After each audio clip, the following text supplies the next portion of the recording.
একজন শিক্ষার্থীর জীবনের ভাইটাল সময়টা হলো ইন্টারমিডিয়েট যে পিরিয়ডটা সেটা।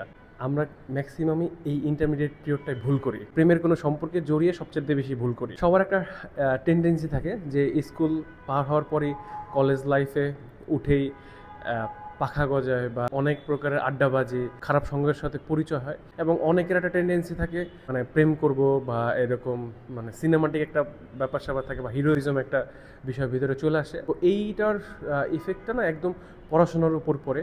একজন শিক্ষার্থী তার ক্যারিয়ার কোন দিকে যাবে সেটা কিন্তু ডিসাইড হয় এই ইন্টারমিডিয়েট যে পিরিয়ডটা এইখানে। তোমরা যারা জুনিয়র আসো অন্তত এই ইন্টারমিডিয়েট লাইফটা নিজের ক্যারিয়ার গড়তে সর্বোচ্চ চেষ্টা করো।